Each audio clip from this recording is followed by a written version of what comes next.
बंदर और 3 मछलियां। बहुत समय पहले की बात है। एक छोटे से गांव में एक सुंदर नदी बहती थी।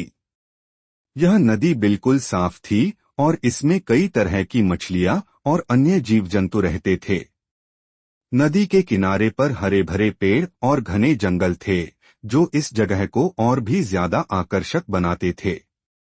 इसी नदी में 3 मछलियां रहती थीं, जो अपनी समझदारी और सतर्कता के लिए प्रसिद्ध थीं। इन मछलियों का नाम था तिगरीना, मात्रा और चंपा।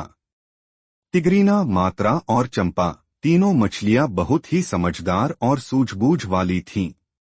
वे जानती थीं कि नदी में रहने के बावजूद उन्हें हर समय सतर्क रहना पड़ता है। कई बार नदी में जाल डालने वाले मछुआरे आते तो कभी बड़ी मछलियां और पक्षी उनकी शिकार करने के लिए हमला करते थे। इन तीनों मछलियों ने हमेशा अपनी समझदारी और एकता से इन खतरों से बचने के तरीके खोजे थे।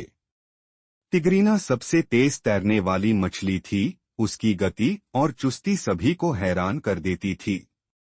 मात्रा बहुत ही चौकस और सतर्क थी। वह हमेशा अपनी आंखों और कानों से नदी के चारों ओर की गतिविधियों पर ध्यान देती रहती थी। चंपा, जो सबसे समझदार थी, वह हमेशा किसी भी समस्या का समाधान बहुत सोच समझकर करती थी। तीनों मछलियां एक दूसरे पर पूरा विश्वास करती थीं और एक दूसरे की मदद करती थीं। एक दिन नदी के किनारे एक पेड़ की शाखा पर बैठा एक बंदर दिखा। उसका नाम था मोटू। मोटू बहुत ही जिज्ञासु और चंचल था। उसने जंगल से निकलकर नदी की ओर रुख किया था और यह जानने के लिए कि इस नदी में क्या क्या है। मोटू ने देखा कि नदी के पानी में कुछ मछलियां तैर रही थीं और वह हैरान रह गया। उसने सोचा, यह मछलियां तो बहुत सुंदर और स्वादिष्ट लगती हैं। अगर मैं इन्हें पकड़ लूं तो मुझे खाने के लिए एक अच्छा आहार मिल जाएगा। उसने मछलियों को देखा और उनका पीछा करना शुरू किया। वह जानता था कि मछलियां पानी में रहती हैं, इसलिए उन्हें पकड़ना आसान नहीं होगा। लेकिन वह कुछ चालाकी से काम लेने का सोच रहा था। वह मछलियों से बातचीत करने के लिए एक चाल चलने लगा। उसने मछलियों से कहा, तुम मछलियां तो बड़ी सुंदर हो।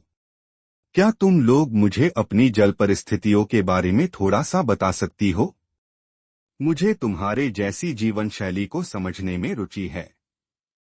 मछलियां थोड़ी देर तक चुप रही, लेकिन फिर चंपा ने जवाब दिया, तुम ठीक कहते हो, हम मछलियां बहुत खुशहाल हैं, लेकिन हमें यह भी समझना होता है कि जल में हर वक्त खतरे होते हैं। हम हर खतरे से निपटने के लिए समझदारी और सतर्कता से काम लेते हैं। चंपा ने तिगरीना और मात्रा को समझाया कि बंदर उन्हें पकड़ने की कोशिश करेगा, इसलिए वे सबको एक साथ मिलकर योजना बनानी होगी। मछलियों ने तय किया कि वे बंदर की बातों में नहीं आएंगी और उसे यह बताने का तरीका ढूंढेंगी कि क्यों जल में रहना उनके लिए सबसे सुरक्षित है। चंपा ने बंदर से कहा, हमारे लिए जल में रहना बेहतर है। यहाँ हम सुरक्षित रहते हैं। तुम्हारी दुनिया हमें बहुत खतरनाक लगती है। हम जल में रहते हुए हर प्रकार के खतरे से बच सकते हैं। बंदर को समझ में आया कि मछलियां बहुत समझदार हैं और उन्होंने अपनी सुरक्षा के लिए इस तरीके से सोचा है। लेकिन बंदर ने हार नहीं मानी और फिर से अपनी चाल चलने की कोशिश की। सीख, समझदारी से खतरे से बचें। मछलियां अपने बुद्धिमत्ता का प्रयोग कर बंदर की चालाकी से बचने में सफल रहीं। उन्होंने दिखा दिया कि कभी भी किसी भी स्थिति में समझदारी और सतर्कता से काम लेना बहुत जरूरी है।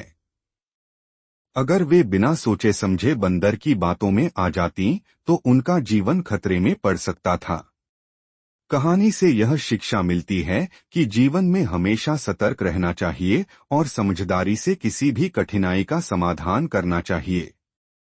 मछलियों ने यह साबित किया कि जो अपने दिमाग का सही इस्तेमाल करता है, वह हमेशा मुश्किलों से बाहर निकल सकता है।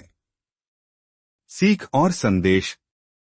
इस कहानी से हमें यह सीखने को मिलता है कि केवल शारीरिक ताकत ही किसी खतरे से बचने के लिए जरूरी नहीं है, बल्कि समझदारी और सूझबूझ से भी हम किसी भी मुश्किल से बाहर निकल सकते हैं। जीवन में आए हुए संकटों और समस्याओं का समाधान सोच समझकर और सही रणनीति से किया जा सकता है। जैसा कि मछलियां अपने जीवन की सुरक्षा के लिए समझदारी से काम करती हैं, उसी तरह हमें भी अपनी जिंदगी में आने वाली मुश्किलों का सामना करना चाहिए। यह कहानी पंचतंत्र की गहरी और महत्वपूर्ण शिक्षाओं को प्रकट करती है, जो आज भी हमें हमारी जिंदगी में सही निर्णय लेने में मदद करती हैं। अगर आपको यह कहानी पसंद आई है तो इस कहानी को लाइक करें और कृपया हमारे चैनल को सब्सक्राइब करें। धन्यवाद।